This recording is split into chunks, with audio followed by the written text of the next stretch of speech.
Welcome back, MTN Nets podcast. I've seen enough from Jacque Vaughn. That's it. That was the worst display of coaching I've seen as a Nets fan in almost 20 years of being a fan. I have never seen a coach sell a game that badly.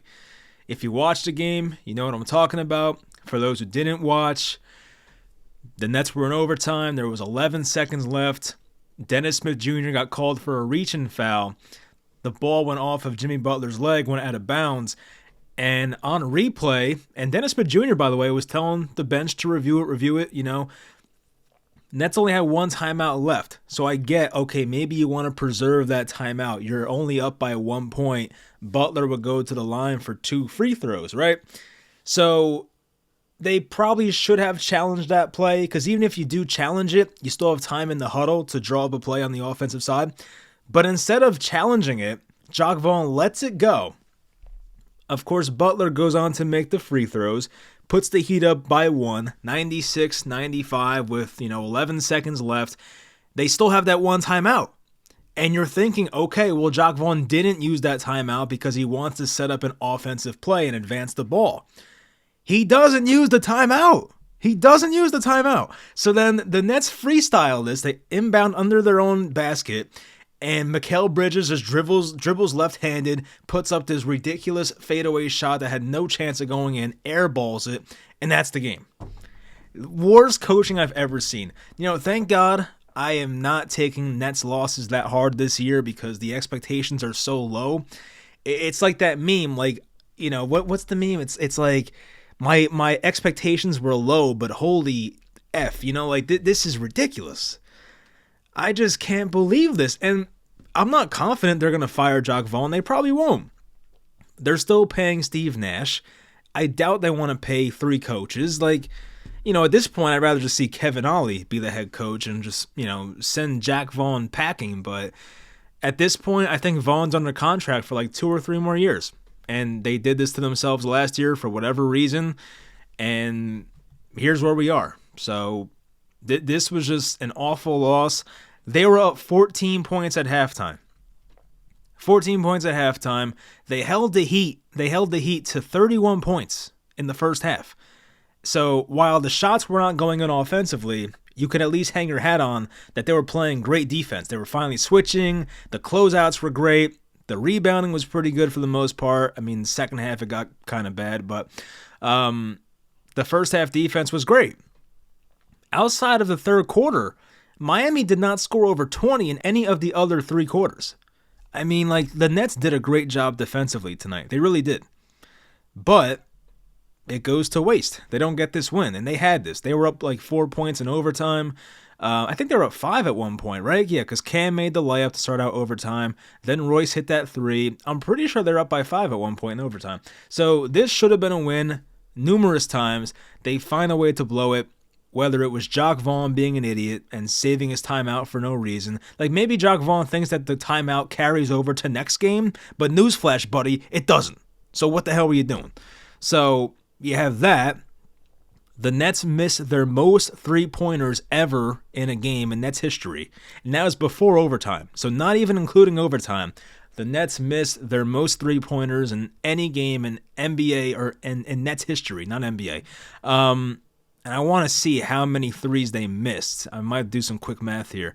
But I think the number was 41 or 42. They were 12 for 55. So what's that, 43? I think that's 43, right? Yeah. The Nets missed 43 3-pointers tonight. That's a franchise record. So they were 12 for 55. The Heat were not much better. They were 8 for 31. So if the Nets just had a mediocre shooting night, they probably win this game by 10 plus. But due to them having a historically, and I mean historically bad shooting night, they find themselves as the losers in this game. I know I'm supposed to say let's get into it, blah, blah, blah, but we're just going to keep going. So obviously, this is frustrating, and I don't see Jacque Vaughn going anywhere. Maybe he does, but this team has been so bad lately. I meant to make a video after the game in France on Thursday. I just didn't do it. But that was embarrassing. That first half felt so bad. They did make it a game in the second half that cut it to 8 points or so. But the Cavs were in full control for pretty much the entire game. Just to take a macro view of this team, I want to take a look at their record over the past X amount of games. So, since that win at Phoenix, which was nice, it was against KD. That team has a bunch of picks that belong to us in the future, so obviously we want the Suns to be bad in the future. So the Nets won that game on December 13th to go 13-10. And we're all sitting here saying, hey, this has been a pretty fun year so far. You know, it sucks that the superstars are not here and the championship aspirations are not here, but we still have a fun team and they're winning games and they're playing hard.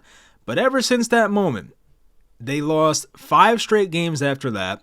They won back-to-back versus the Pistons, and thank God for that. Then they lost 5 more in a row, so they lost 10 out of 12 there. And then they've lost 3 of their past 4. They had that random win versus Oklahoma City last time they played them, which was the last time I made a video.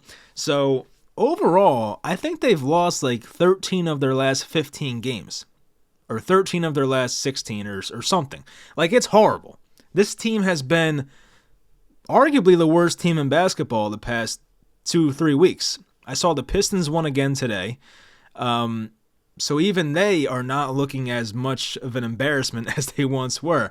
But this team has too much talent to be this bad. I know that the over-under for this team was 37.5 wins, and some of us thought that was low. Some of us thought that was maybe too high, but it seemed like a pretty good number.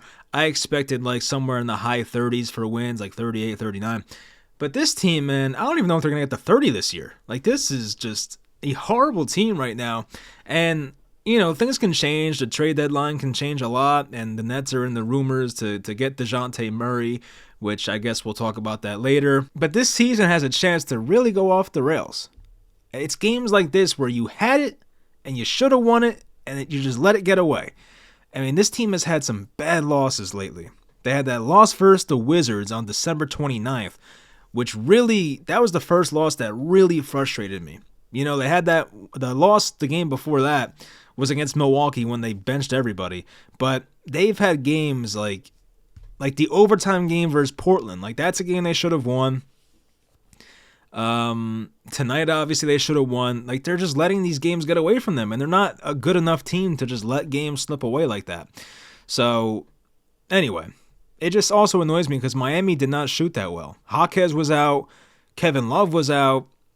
That might have been it, but still, like, you know, I know Jimmy Butler, he missed like 7 straight games. Of course, he returned for tonight's game, and he was really good in this game. He was 8 for 12, 15 of 16 at the line for 31 points. So, yeah, Jimmy was great in this game, and so was Tyler Hero, who kept making those damn floaters. He had 29 in this game on 11 of 22 shooting. And he had 11 rebounds, too. Wow. Bam had 20 rebounds, but Bam shot horribly. He was 5 of 17. I think one of his mid-range shots went in. The rest were just terrible. But, like, outside of that, nobody on Miami did anything. It's like those 3 guys, and even Bam did not play that well on the offensive side. You go to Brooklyn, and you have Dorian Finney-Smith, who wasn't that good in this game. Defensively, he was fine, but just did not add much else. Had 7 rebounds. He did shoot 1 of 5 from 3. He was 1 of 6 overall, only 5 points. Cam Johnson. I hate to say it, but this guy is light-skinned Joe Harris. He is. I mean, until he proves me otherwise, this man is light-skinned Joe Harris. He's been awful.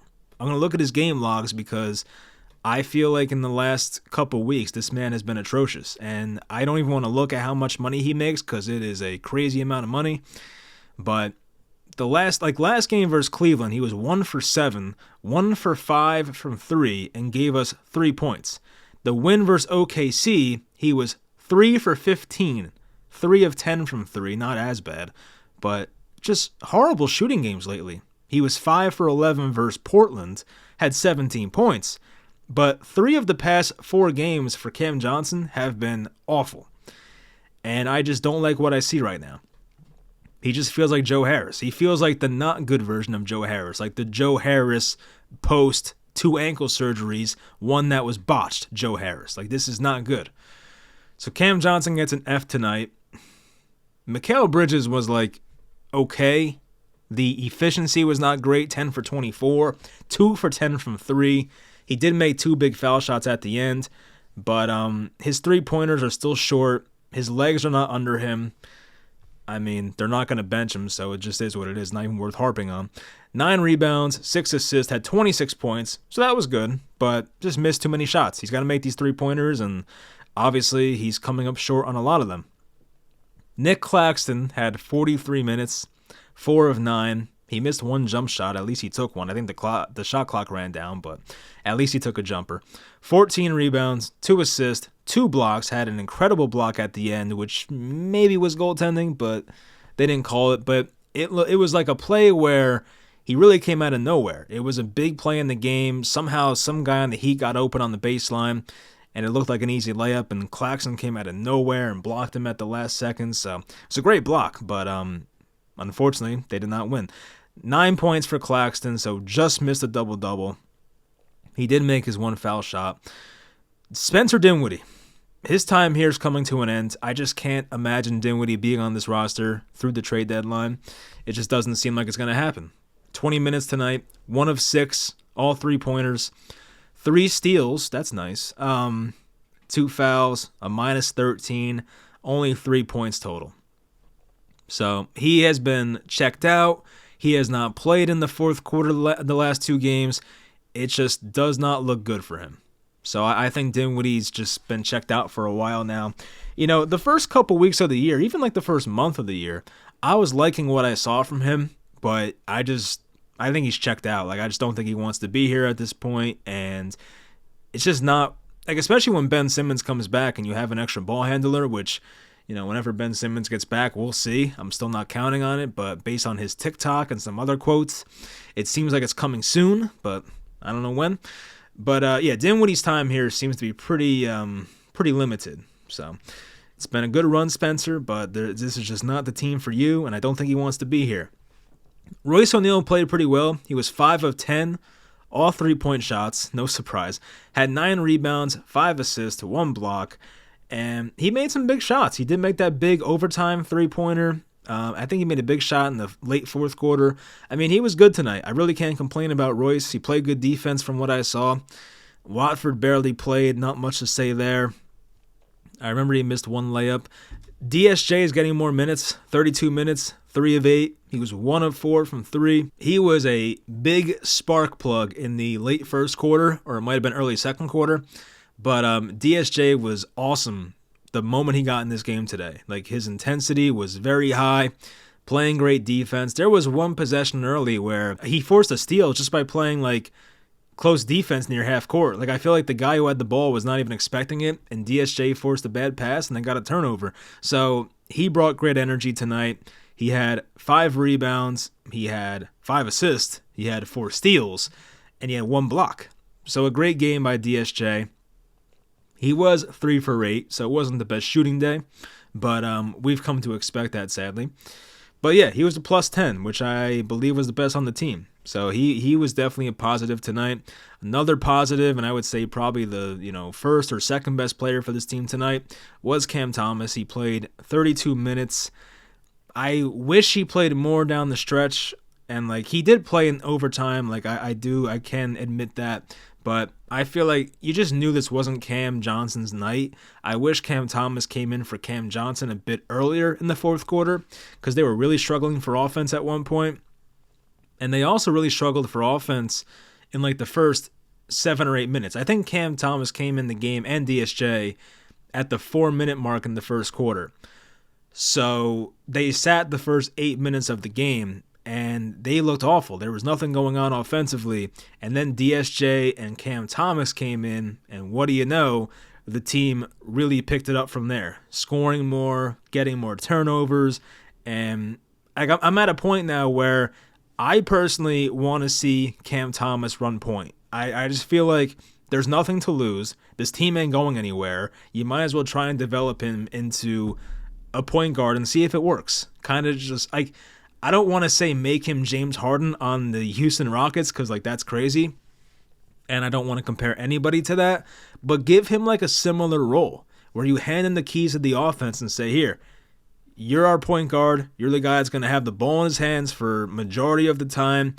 Make the right reads, make the right passes, take the right shots, take high percentage looks, get to the line, and be our guy. But for some reason, the Nets don't want to do that. They keep rolling out Spencer Dinwiddie for whatever reason.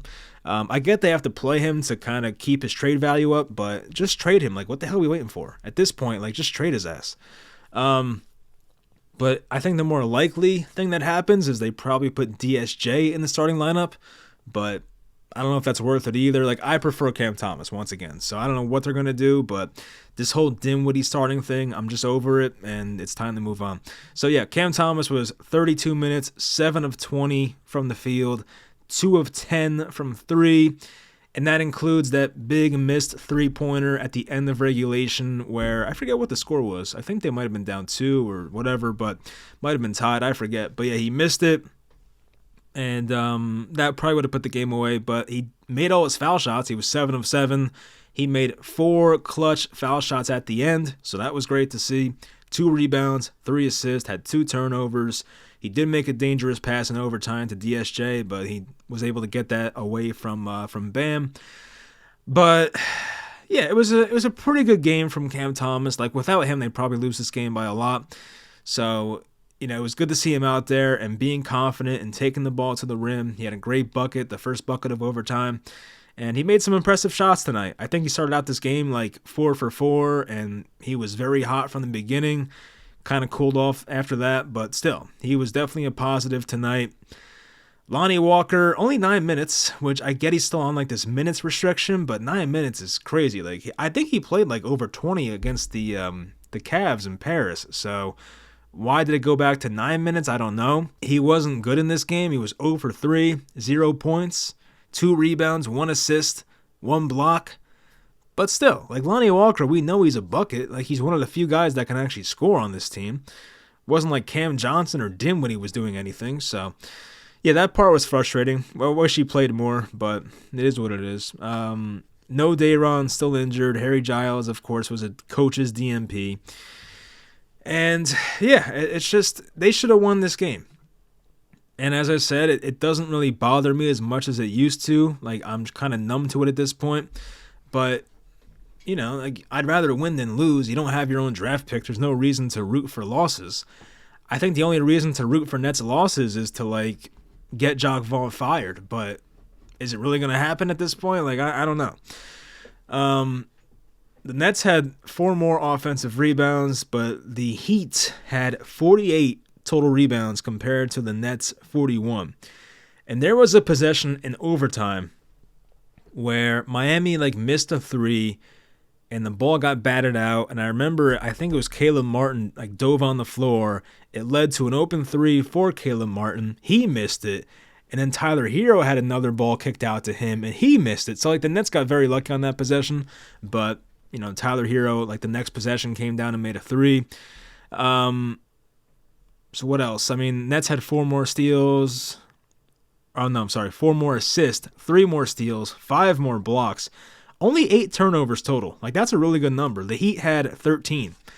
The Nets had 1 less point on fast breaks. Points in the paint was exactly the same, 40 apiece.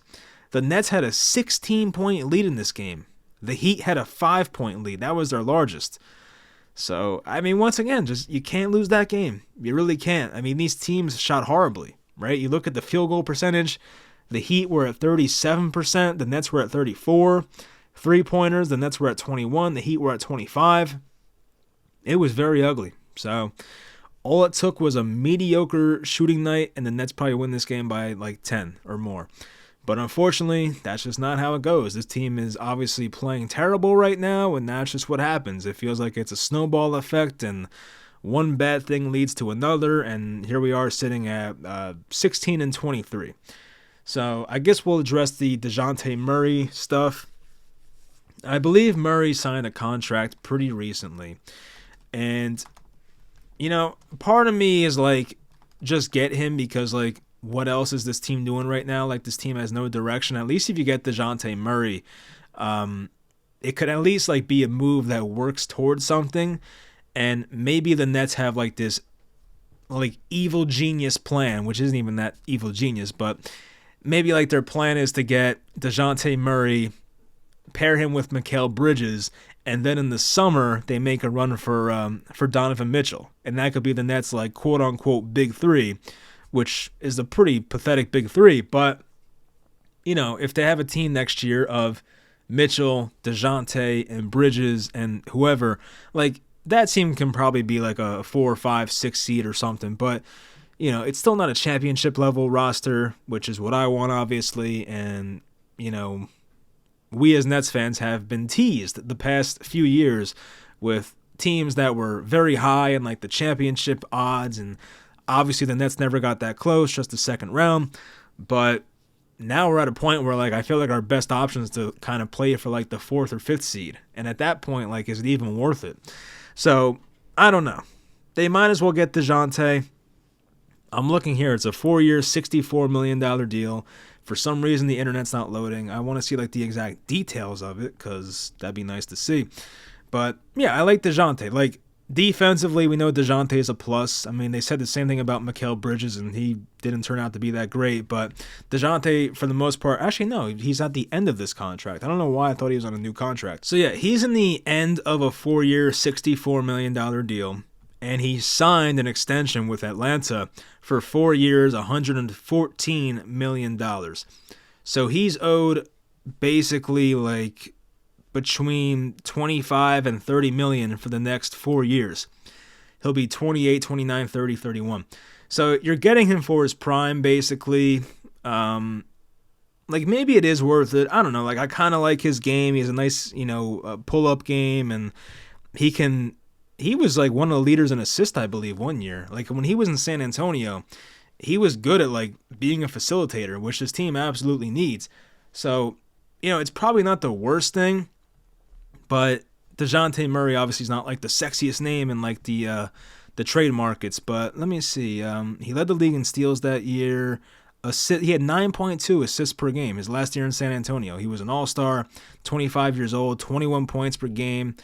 He shot 46% from the field. He had 32% from 3. But this year he's shooting 39% from 3. So that's good. But, not known as a three-point shooter, of course. More of that mid-range and finishing at the rim type of guy. But yeah, I like his game. It'd be a nice fit. It's an improvement. It makes the roster better. Me personally, I don't want to give up like a high pick for him. If it's like a late first-round pick or something, then like fine, I can deal with that. I think we have Phoenix's pick next year. Like if you want to give them the Phoenix pick for next year, not the ones beyond that, but like just that one Phoenix pick for next year, and whoever else they need, like Dinwiddie or whoever the fuck, like whoever. But just that one Suns pick for next year, because I'm assuming the Suns will still have Booker and Durant and Beal next year, so they're not going to bottom out. So the Suns pick next year will probably be somewhere lower than 20. Like it's not going to be like the most valuable pick. So if it's that pick and Dinwiddie and whoever else, like just make that work. Like I'm fine with that type of trade, but don't give up like the 2027 or 2028 picks. Like that would really piss me off. So stay away from that. But if it's next year's Suns pick, I can live with that. For Ben Simmons, this team misses him. They've missed him for a while.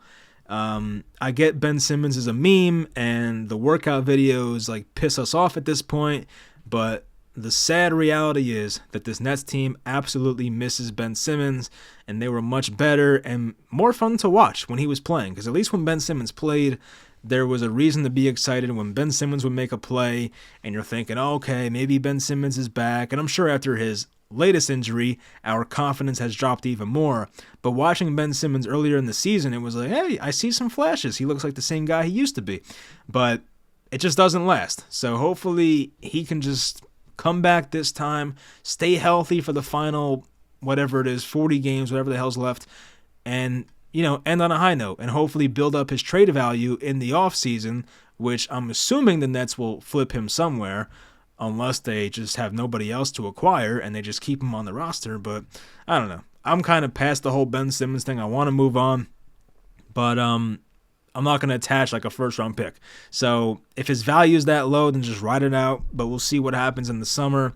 But more importantly, we got to see how he closes out this year. Anyway, I think that'll do it. Horrific job by Jacque Vaughn tonight. It was almost like he wanted to lose that game, but nothing surprises me anymore, and it is what it is. So I'll talk to you guys. Let's see, when is the next best time to make a reaction? They have a West Coast trip coming up. So on Wednesday, today's Monday, really? Oh, God. Oh, it is Monday. Damn. So anyway, Wednesday they're at Portland. Then they're at the Clippers. No, then they're at the Lakers. Then they're at the Clippers. So a 3-game West Coast trip from Wednesday to Sunday. And the Lakers don't look good right now. Portland, they're Portland. They're not that good. I think they've been horrible lately. So 2 of those games seem winnable. I don't expect this team to beat LA. I don't think the Nets have beaten Harden since he's left. Actually, they beat him that one time, the first game against him. But since then, like, I feel like this group has not played well versus him, whether it was the Sixers teams or the Clippers teams. So, actually, no, they beat them last time. What the hell am I saying? Anyway, yeah, they beat the Clippers the first time, but that was like Harden's second game as a Clipper, and they were figuring shit out. But obviously, like, if you don't keep up with the Clippers, they've been amazing lately. I think they lost yesterday to the T-Wolves, but they were like on a 17-3 stretch at one point. So they've been playing much better basketball. Then the Nets come home after that for the Knicks, the Timberwolves, Houston, Utah, Phoenix, Katie Mix's return. It's going to get rough. It is. The Nets are like a bottom 5 team in the league. They shouldn't be. Like, they have too much talent to be this bad. But unfortunately, our coaches give us no advantage whatsoever. And at least now they finally started playing like better defense and like changing their defensive scheme a bit. Like, the best part about Nick Claxton is his like ability to switch on any position. And the Nets were playing drop coverage with Nick Claxton the entire year. They're finally letting him switch more, which makes a whole lot more sense. But still, it's like not enough. Like, in the past they were doing it. Like, Nick Claxton was in Defensive Player of the Year conversations last year. He didn't get any votes, I don't think. But he was in the conversation because he was switching on the people. And he was one of the better perimeter defenders in the league. But now with this drop coverage shit, like, you don't even use Nick Claxton to his maximum advantage, which your job as a coach is to use the strengths of your players and get the max out of your players. And this whole Jacque Vaughn drop coverage thing has basically brought out the minimum of Nick Claxton. Like, we saw it last year. He was great. And now on defense, it's just like he's another guy. So hopefully more switching in the future. We saw some zone tonight. We saw some trapping. The trapping actually kind of worked at times. But then we also saw the game versus Portland a couple games ago where the trapping went very much against them. They were trapping Anthony Simons at half court, which is a bit egregious. But they had well-timed double teams tonight. Like the one on Jimmy Butler on the left wing. Like, that was a well-timed one. It gave Cam Thomas time to get back to the opposite corner and get back to his guy. But at least now they're mixing up the defensive rotations a bit more. They're not being stubborn about drop coverage. Like that, they're doing more at least. So hopefully we see more of that going forward. But yeah, I don't expect much to change. We'll see if a trade happens. I feel like until a trade happens or Jacque Vaughn gets fired, which I don't see happening anytime soon, until that happens, I just think this team is in some trouble. Like, let's be honest. They're just not a good team. So anyway, I'll try to talk to you guys maybe after the Sunday game. I mean, football season's over for the Giants, so there's more time on Sundays now. So either after the Clippers game on Sunday or after that Knicks game on Tuesday, one of those days I'll make a Nets reaction. So maybe they'll win, but probably not. So we'll see. Hope y'all enjoyed the video. Leave a like, of course, and I'll talk to you guys next time.